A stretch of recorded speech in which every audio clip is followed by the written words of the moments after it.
दुनिया के अंदर विकसित वही देश हुए हैं जिन्होंने अधिकाधिक शोध और विकास पर ध्यान दिया। वे अलग अलग क्षेत्र में हो सकते हैं। किसी ने स्पेस साइंस में किया होगा, किसी ने आईटी एंड इलेक्ट्रॉनिक्स के फील्ड में किया होगा, किसी ने एटॉमिक्स साइंस में आगे काम किया होगा। अलग अलग फील्ड में जिसने जहां पर उसको दिया वह उस क्षेत्र में आगे बढ़ा। और हमारा यह मानना है कि उत्तर प्रदेश के अंदर इस क्षेत्र में केवल देश का ही नहीं दुनिया का पेट भरने की सामर्थ्य है। कृषि, हॉर्टिकल्चर, वेजिटेबल के लिए हम बहुत कुछ कर सकते हैं, लेकिन अभी भी हम लोग यहां की जो हमारी क्लाइमेटिक जोन है उसके अनुरूप उस प्रकार के अनुसंधान को आगे बढ़ाने, प्रकृति के व पर्यावरण के अनुरूप उस प्रकार के शोध को आगे बढ़ाने के लिए हमारे स्तर पर जो प्रयास होने चाहिए उसमें और गति देने की आवश्यकता है। आपके द्वारा किए जाने वाले शोध और विकास के इन कार्यक्रमों की गति प्रदेश की भी और देश की भी प्रगति में एक निर्णायक भूमिका का निर्वहन कर सकता है। याद करना यह आवश्यक नहीं कि यूरोप के लिए जो उपयुक्त है वह भारत के लिए भी उपयुक्त है, यह आवश्यक नहीं है।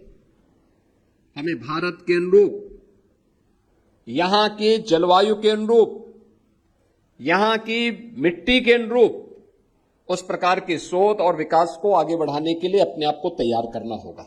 उस प्रकार के कार्यक्रमों में हमें लगातार प्रयास करने होंगे और मैं मानता हूं ये सभी संभावनाएं उत्तर प्रदेश के अंदर छुपी हुई है।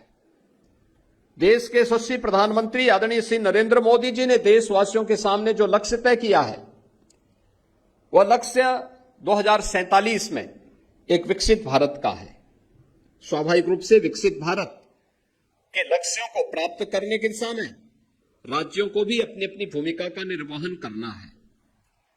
राज्यों की उस भूमिका के लिए हमें विकसित उत्तर प्रदेश बनाना है। विकसित उत्तर प्रदेश बनाने के लिए हमें उन सभी क्षेत्रों में अपनी उन संभावनाओं को तलाशना है।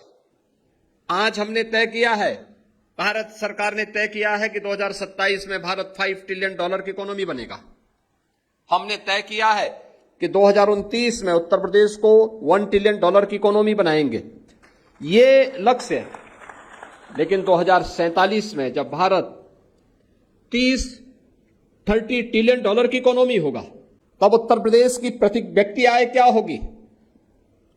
कृषि के क्षेत्र में, इंफ्रास्ट्रक्चर के क्षेत्र में, उद्योग के क्षेत्र में, जीवन के अलग अलग क्षेत्र में, शिक्षा के क्षेत्र में, स्वास्थ्य के क्षेत्र में हमारी क्या स्थिति होनी है, इन सब पर भी एक व्यापक कार्य योजना उत्तर प्रदेश ने बनाई है और उसको लेकर के विजन 2047 को लेकर के वर्तमान में एक बृहद कार्य योजना के साथ हम आगे बढ़ रहे हैं।